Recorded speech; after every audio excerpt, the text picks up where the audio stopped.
It's out of my pockets. You're on. Am I? Yeah. Are we on?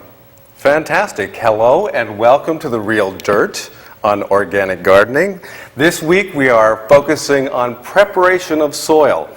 My co-host, Robert Ulrich, I always have a problem with his name, and of course our guest, Lori Lorenz, who has brought this for us, a little concoction that will make your garden grow amazing things. So Lori, tell us a little bit about how you got into organic gardening. Well, I've been a plant freak all my life since I was a child. I grew up in Hawaii, so I was surrounded by plants, and I've just had, there's certain things you have a passion for, and it just starts, and you never know how or why. But so plants, and like 25, 30 years ago, I'd always wanted to grow things pretty naturally, but I discovered the word organic gardening, and I subscribed to Organic Gardening magazine. This was this whole new world. Were you using fertilizers before? Or were you? Well, yeah, sure. I used, what was at the nursery, and a little different in Hawaii. Didn't have to fertilize quite as much, probably, or I wasn't aware of it. Soil, but I tried to grow everything, and if it was out on the trash heap, I'd grab it. All right. I know there's one big banyan tree in Kailua that is there That's a because source of you? it was pulled off the trash heap with a broken taproot, and I said, that'll never grow. So it's a gorgeous big tree now. Excellent. So when I read an article in Organic Gardening, and it talked about cottonseed meal and alfalfa, and this dehydrated ground alfalfa, which is the form I could get it in at the time. And I lived in the high desert and had real sandy soil, but I raised horses, so I had plenty of manure. And so one ingredient available. I was starting with the manure, and I was getting a pretty decent garden, because that's good stuff. And then I read that, and I tried it, and the garden went nuts. And just from the horse manure? No, it was already a nice garden from the horse manure. But when I added the cottonseed meal and the alfalfa, and that was the only two ingredients I got from this article, it absolutely knocked my socks off. Transformed it? Yeah, and I was feeding the whole neighborhood at that point. And it wasn't a very big garden. So that I have used that ever since, and I have shared it with anyone I can. And then about 3 years ago, I read another article on this rock dust, and I was reading about it actually from the environmental global warming issue, and there was this whole idea about the glacial movement, 100,000 of years of glacial and then 10,000 years of warm. And in Europe, they've been experimenting with this notion of when the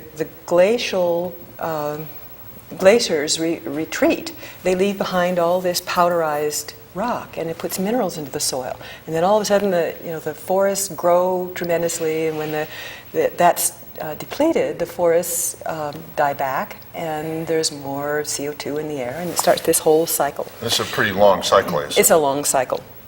But I'm not going to go into that. No, however, what they've been doing is sprinkling this in depleted forests in Europe, and the whole forest, including all the fauna and mushrooms and all kinds of things in the forest floor, come back to life. Because of this rock dust. It's just ground up by the glacier, so it has all kinds of different rocks in it? Yes, but it's not like gravel, it's powderized. Powderized, It's like talcum powder, it's so fine.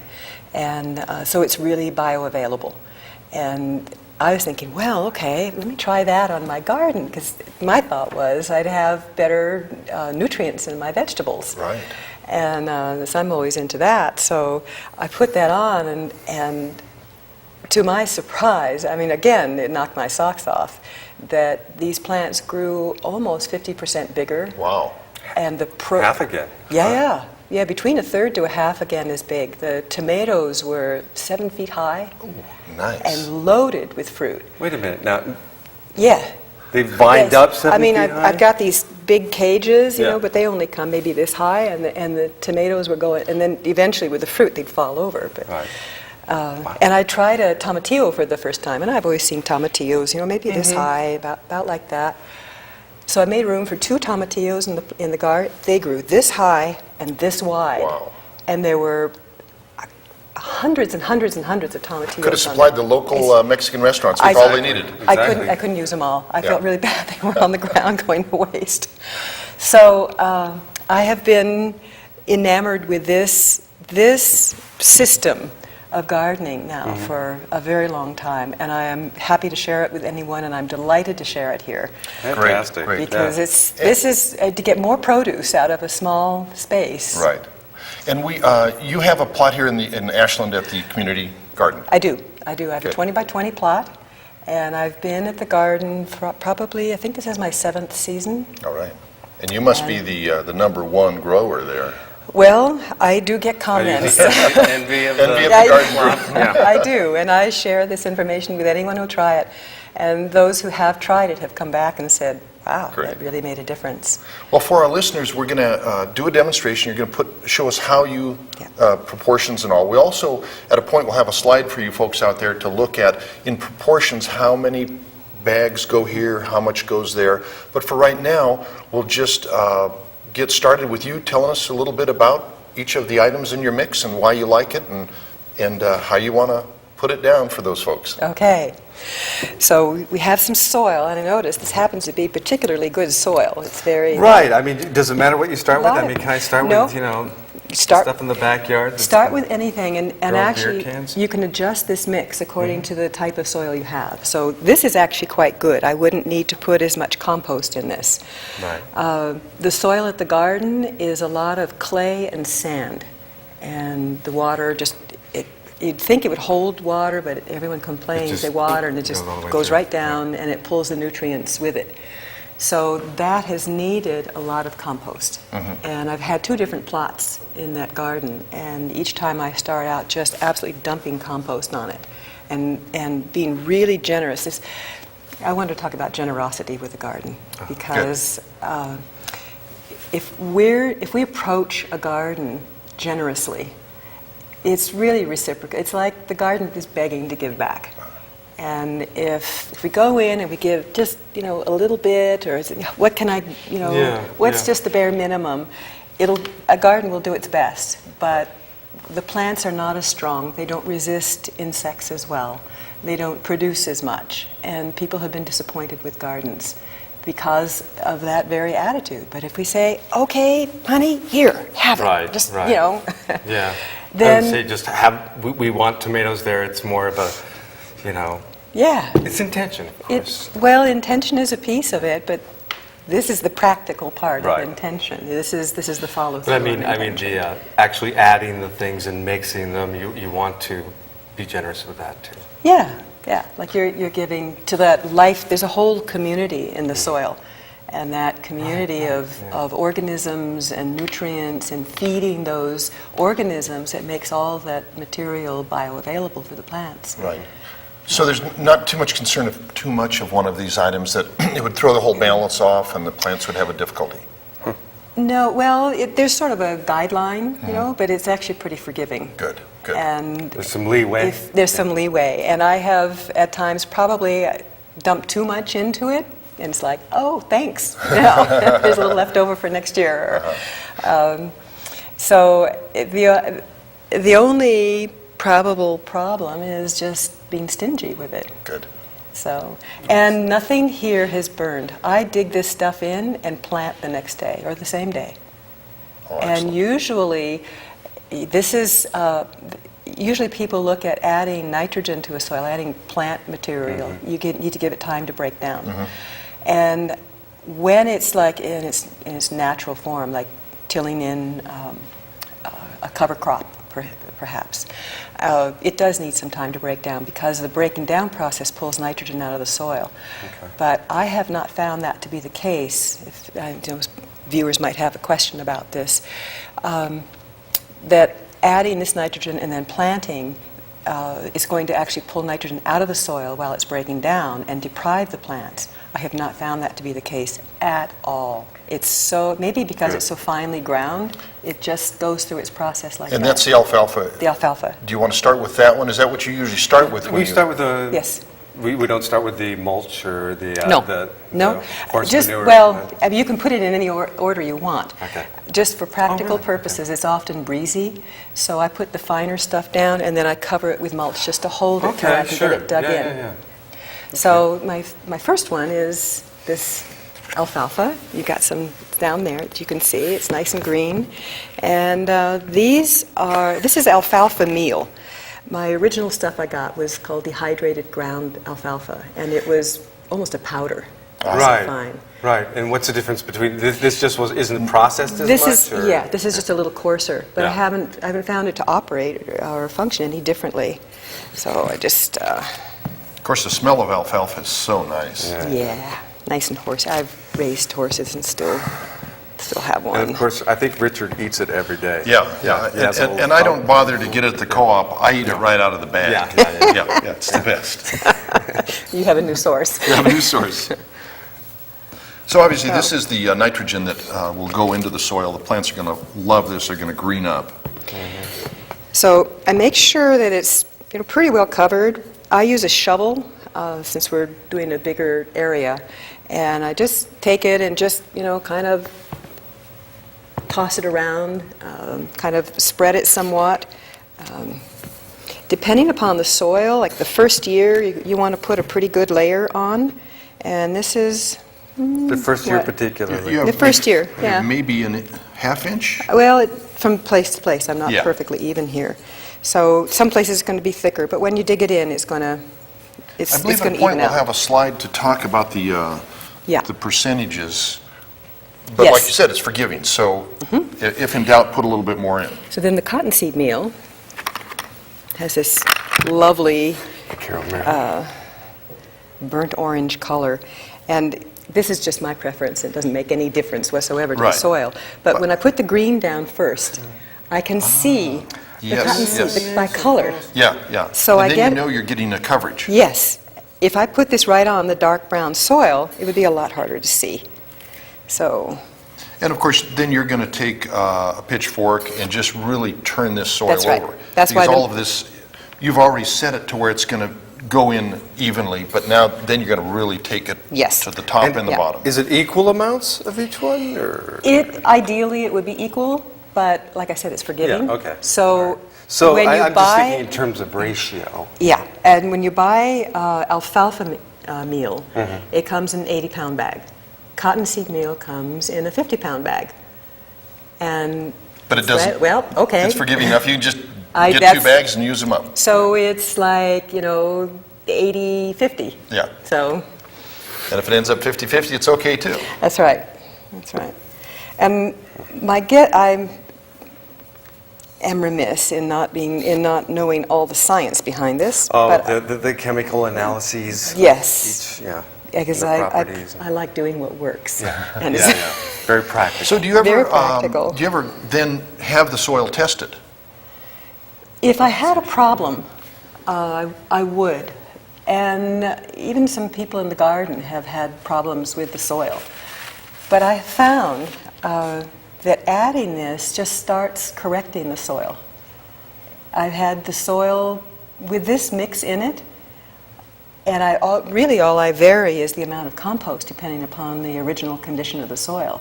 Unless there's something really bad in the soil, I just have it come to life with this mixture. So you don't need to test it because the plant tells you it's fine. If the plant is growing beautifully, if you have to step back because it's growing that big and fast, Don't worry about the soil. then your Now, for soil the is brainiacs, of course, Yes, then right. they might want to Then do your that soil is sort of thing. probably in darn good shape. And the point is, for the chemistry in the soil, you want the soil at the right pH and mixture of minerals so that the organisms can grow well in them. Right. And that's the key. If your soil is alive and healthy, your plants are going to thrive. That's the key. Yeah. And that's why your investment at the beginning of the season is key. The cottonseed, do you know what that is providing? We know that the alfalfa is going to give us the green up. Do you know what this one has? This I is mean, my guess. in- Okay, in- you guys in out there who are feel free experts. Feel free to theorize. Yes, Okay. Do not hold us to this. My idea is the alfalfa is what gives the growth. it makes the plant really grow. So you've got a lot of alfalfa in the soil, a lot of nitrogen, and by the time that's running out and the plant is ready to start fruiting or producing, then it's more of the cottonseed meal that's kicking in, and the two of them seem to balance each So one they another. decompose. One decomposes Yes. first and gives, and then the cottonseed decomposes. I can't in a answer that. I don't different know which order they decompose in, Okay. but it may have something to do with what the plant's needing at that time. Oh, okay. Because what the plant needs for fruiting is different than what it needs for growing, and it's different. It's going with one of them for the root growth also. Right. But I will say that the root growth for these plants, at the end of the season when I pull them up, there are some really hefty roots there. Great. Great. So. All right, so we've got the alfalfa, the cottonseed meal, and, oh yes, go I ahead. just want to say a little bit.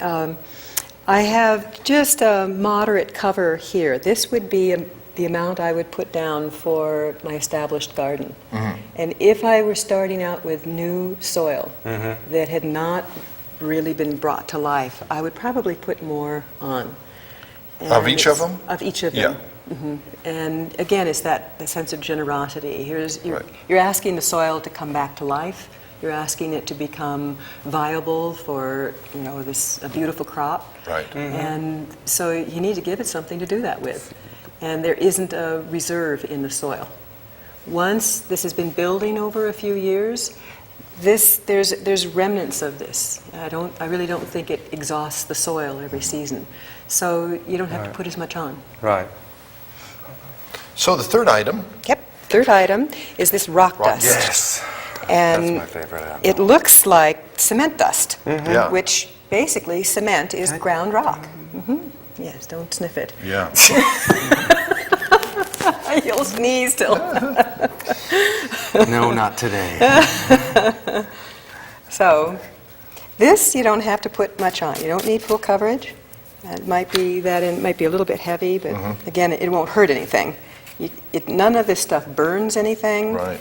I think I remember I was in Switzerland many years ago, and the water flowing out of the Alps had a milkiness, a blueness. And There you go. It was probably because Yes. moving to the glacier That's grinds right. it so fine, Yes. like this. It's just It's power. a milky dust. Yeah, It yeah. makes the water this beautiful turquoise Yeah. because it's a milky. We and did that in an episode last year, but Uh-huh. And this is glacial rock dust, so it has this kind of concrete, or it's a gray color, or whitish gray. There's another kind you can get, and that is lava rock. Right. And it's reddish. So, And you find both of them are about the same? Okay. they do. And so now, compost. compost.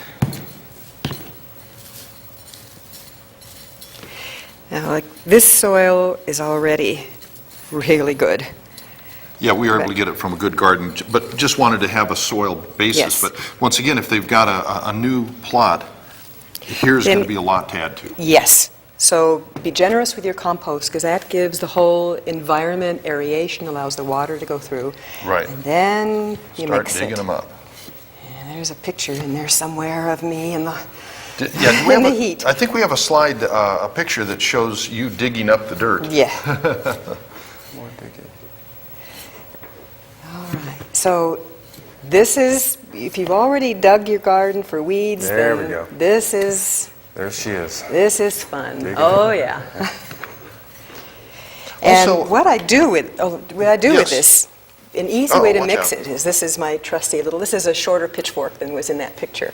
But when I dig it in, I turn it like this, and the little handle helps with that, and it acts like a mixer. Oh, sure. Yeah, Yeah. absolutely. Yeah. And it really And you lets like to that dig get it in. all the way into to the length of the tines because you deep want as it. the tines. You want it all the way in because those That's big right. roots are going to go way down and they're That's going to right. have food down there. And the deeper the roots go, the less heat damage you can get, the more drought tolerant they are, and the more even the watering. And that's crucial for Good. certain plants like How tomatoes. deep is your garden in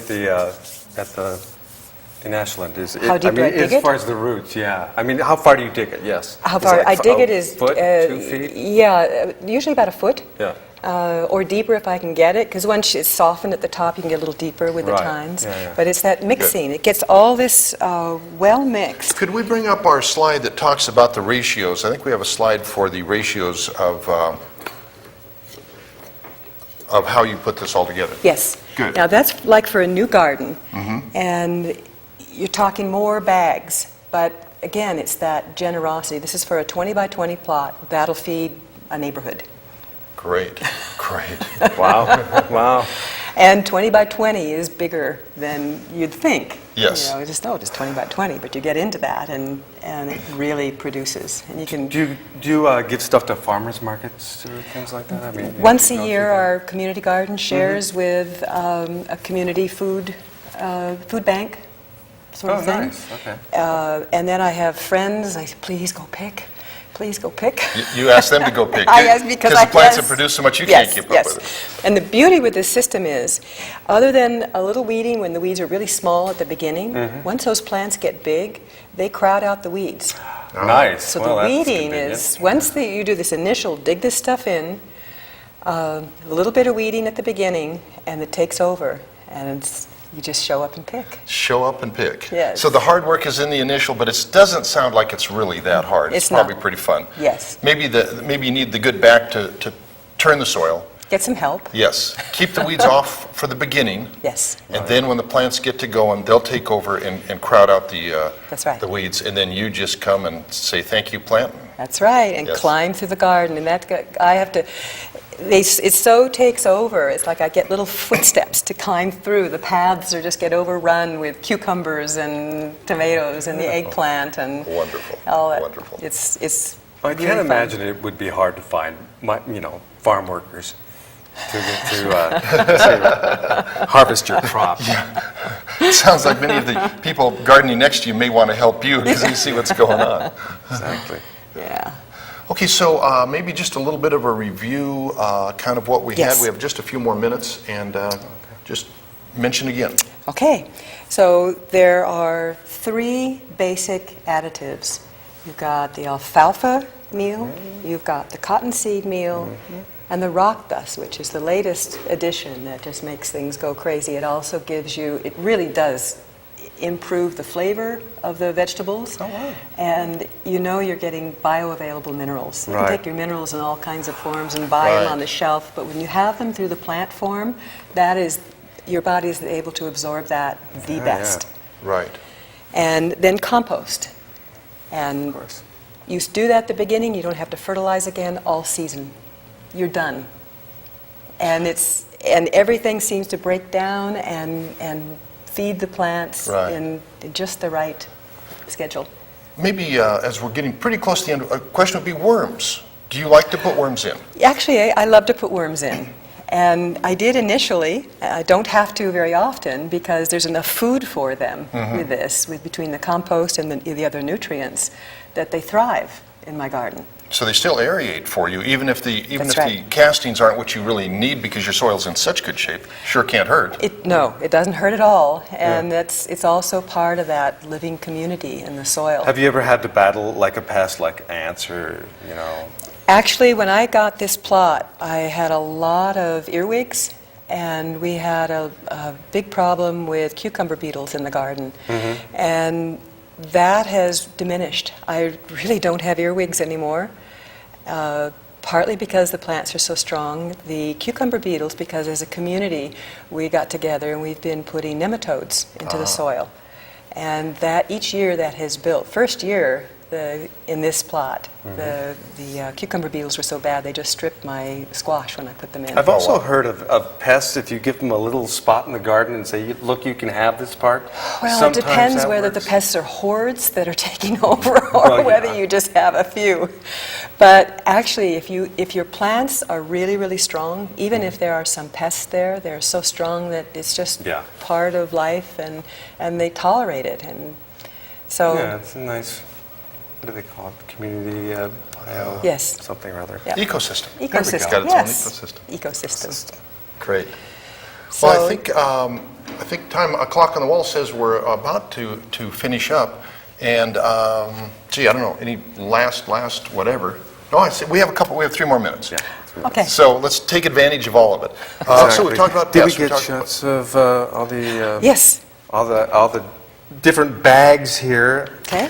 You know. So down in front, that's the alfalfa meal, the big tall one. the big tall one. Right. I get it, the alfalfa and the cottonseed meal, I think that's the cottonseed meal, at the Grange Co-op. And it comes in feed bags. There we go. In fact, I might mention that the Grange and Phoenix Organics Yes. is where you can go to get these. Yes. The Ashland Grange is the only one that carries your products. We checked around town and they actually don't, the other ones don't have it. So for our audience out there, if you're looking for these products, pretty much Ashland is going to be, Grange is going That's to going be to where be you want your to be. market of choice. The market Yes. of, no, I don't No, think no, the not market of there. choice, no. Sorry, No, sorry. they don't have that there. Yes, and it's the rock dust, and you can get both varieties at... Both varieties, so the volcanic and the glacial. Yes. And is it called glacial? Glacial rock. It is, Yeah, okay. glacial rock And dust the at other one Phoenix is Organics. volcanic. Yes. Right, Yes. okay. Do we know And- where it's from, where the basalt's from? Is it basalt? I'm You don't know. I'm assuming. Yeah. But you didn't notice a difference between the two You know, kinds. it's hard to tell. The one thing about the rock dust is that it stays in the soil. And I add some each year, but and actually, I get a little bit bigger garden each year. And it may be because it's accumulating and it's breaking down, because the rock dust is slower to break down. Right. They've Although taken it I had, as fine I had as a they can, but- Yeah, but I've had a dramatic effect the first year. Good. And it seems to be increasing. Good. All righty. Well, I think we'll ask for we have a slide talking about some of our suppliers that provided what we needed here. Yes, thank you. And we'll wait to see how we do on that. But I hope you folks have enjoyed this. Ashland Ayurveda provided all of the supplies and all of the items. Ashland Ayurveda is classical Indian medicine here in Ashland. At ashlandayurveda.com you'll find them. And then, of course, as we mentioned, the Grange and the Phoenix Organics Yeah. are where you can get these things. Thanks So we for hope all of tuning you in. have enjoyed it. Yep. Thanks for tuning in, and we'll see you next week. Thanks to Lori. Thank you. Thank you, Lauren.